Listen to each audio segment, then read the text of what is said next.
Ele é um lagarto, ele é lagarto mesmo, né? Parente dos dragões de Komodo. E esse bicho, ele foi descoberto no século XVIII ainda, o crânio dele. Ele é marinho, né? Ele é marinho, Você exato. falar, ele é um marinho. lagarto marinho. É um lagarto Pra marinho. quem assistiu o Jurassic World, é aquele bicho que tá na piscina e tudo que cai lá, ele come tudo ali.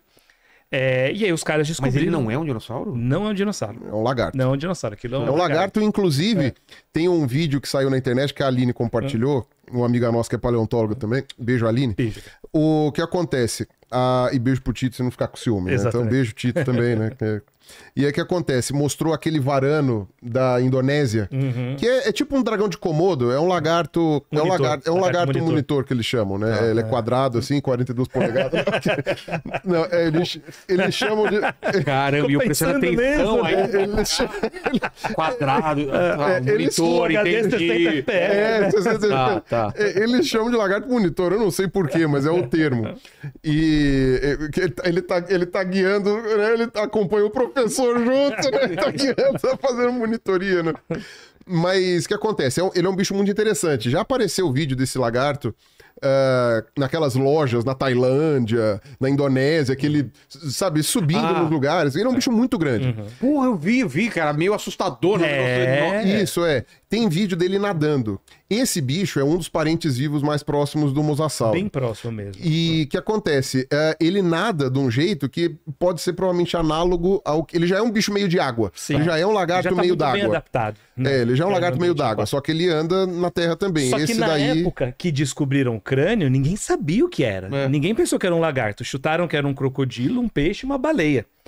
Só que o fóssil ficou muito famoso. E eles chamavam de Grande Monstro de Maastricht. Maastricht é uma cidade na Holanda, né? Agora Países Baixos, que tem bastante fóssil ali, principalmente do finalzinho da Era dos Dinossauros. E aí descobriram isso e ficou na casa do cara, que era o dono daquela terra, e ele construiu uma cúpula, então as pessoas podiam visitar para ver esse fóssil. Uma cúpula de vidro. Isso.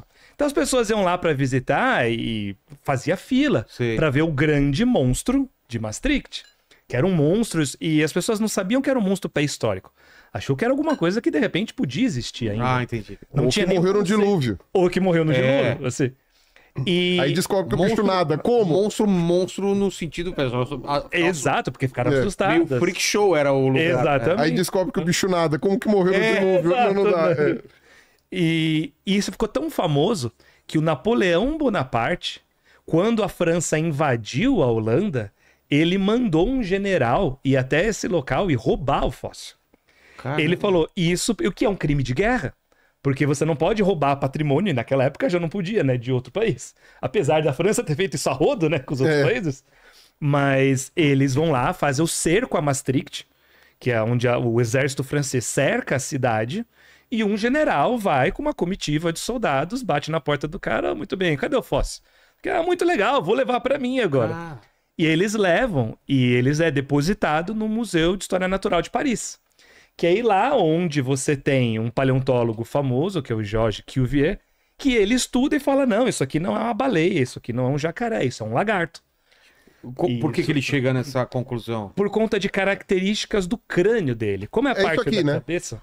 É esse? Esse não esse é um plesiosauro. Esse é um plesiosauro? Tá. Não, então coloca mosasaurus. Mosasaurus é holótipo, talvez, aí vai aparecer. Mas boa, ainda bem por ter colocado. Bom. Esse é um outro réptil marinho. Também, que também não era dinossauro. Mas é de uma outra linhagem. O tamanho desse crânio? Enorme. Esse é o monstro do Lago Ness, esse aí. Esse aí é o monstro do Lago Ness. E aí eles roubam esse de tão famoso que era. Você tá falando do século XVIII. E ele foi um dos bichos que o Cuvier ele usou para criar um conceito que é básico pra gente, de extinção. As pessoas não faziam ideia de que animais eram extintos. Caramba! Porque naquela época... esse é um mosasauro. Esse é um mosasauro. Não é aquele crânio original, mas o mosasauro de verdade era assim. Tem uma coisa bem, tem uma escala aí? Não tem, né? Esse bicho deve ter uns 12 metros de comprimento. Mais ou menos. Cara, que maravilhoso isso, cara. Esse bicho lindo. E você percebe que aqui na pontinha da boca dele não tem dente? Por quê? Esse bicho é de uma subfamília chamada Tylosaurine. A gente interpreta que ele fechava a boca, ia com tudo e batia nos bichos com essa parte. E aí isso dava uma atordoada, dava uma pancada mesmo, nadando rápido em direção. Aí o bicho ficava meio atordoado, aí depois ele mordia. Mas dava bocadas assim pra. O rabo tá elevado um pouco? Tem uma parte um pouco elevada ou é impressão minha? Tem animais aquáticos, você vê que ele tem esses ossos pra cima e pra baixo do rabo, pra que serve? Pra grudar a musculatura. E aí ele ter esse movimento tá. de ondulação. Tá. Assim. Então, esses bichos, naquela época, eles já eram objeto de desejo. As pessoas já Mas queriam. isso que você falou da extinção, não havia o conceito de que o que a gente vê hoje sempre teve. E não tem alguma coisa que falta. Não tinha não isso, tinha. cara. Ele que criou esse conceito Que baseado doideira. no Mosasauro. Porque ele fala no assim, tem esse mastodonte. bicho, eu não vejo ele aqui, portanto... As pessoas achavam, muitos mitos foram criados nisso. Achavam que eram animais, por exemplo, que o dilúvio levou. Você tem coisas. Isso daí é um pouco uma questão religiosa mesmo. Você tinha uma. A gente tá falando só de ciência europeia, né? Exato. Eu não sei se tinha conceito de extinção na China. Exato, Exatamente. ela poderia ter É. uma outra linha de pensamento. exatamente. Mas na Europa, você tinha muito essa ideia de que conceber a extinção implicava em você dizer que Deus seria falível. Seria uma heresia. Que Deus teria criado algo para depois extinguir. Então porque isso não estaria se correto. toda a criação de Deus é perfeita, por que o bicho some com o tempo? Entendeu? Aí hoje, sempre que eu falo isso, vai ter sempre algum cristão no chat tirando as calças pela cabeça, Deve falando. ter nesse momento agora, Não inclusive. tem nada contrário que diga. Aí eu tenho que falar. Osana nas alturas. Eu estou falando do século XVIII. No século XVIII. Hoje, os teólogos, exegetas, sei lá o que, já interpretaram de outro jeito, né? Exato. Mas na época, no século XVIII, não havia a ideia de que um animal pudesse estar extinto, ou uma planta, porque isso seria indicar que havia uma falha no relato do Gênesis, porque, então algum bicho escapou da Arca de Noé? Mas quando Então Deus se Mas arrependeu? quando achava alguma coisa que não existia, a explicação... Eles achavam que estava em algum lugar.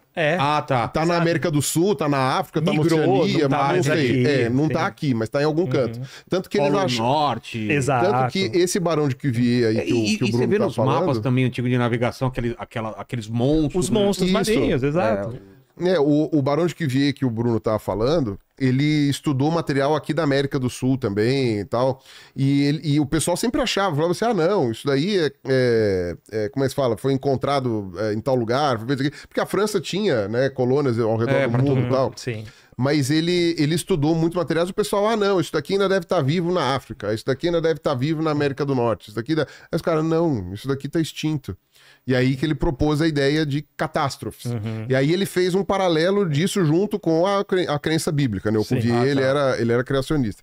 A gente está falando de uma época ainda que as ideias de evolução estavam engatinhando, E aí o que acontece? Ele falava que você teve várias catástrofes ao longo da história do planeta. A última teria sido o dilúvio do Noé, mas, enfim, de qualquer maneira ele aceitava catástrofes prévias, anteriores, né? E aí isso justificaria o que ele estava vendo nas rochas, né? Porque o interessante é isso, né? É que toda a ciência do século XVIII e XIX foi a investigação do que você enxergava do mundo, da realidade, uma tentativa de encaixar no paradigma existente prévio, que era um paradigma literalista bíblico, e aí depois, à medida que as coisas que iam sendo encontradas não iam sendo encaixadas, sabe, você começa a contorcer daqui, contorcer dali, contorcer daqui, que não dá, até que chega uma hora que há a Exato. separação. Você chega e fala assim, olha, não dá mais para conciliar, o que a gente está descobrindo é diferente demais. E os próprios religiosos, os próprios cientistas que eram muito religiosos, em determinado momento tem que começar a abrir a própria cabeça e falar, tá bom, então eu tenho que separar, ou isso aqui não é literal, ou a gente tá interpretando errado, ou então, né, fazer a coisa. Então o pessoal gosta de falar que a maioria dos cientistas eram cristãos, e a maioria desses cientistas entendeu que o Gênesis não era literal. Então, tipo, é importante ressaltar isso, né? E eles fizeram, então, essas Mas é legal mudanças de falar isso, interpretação.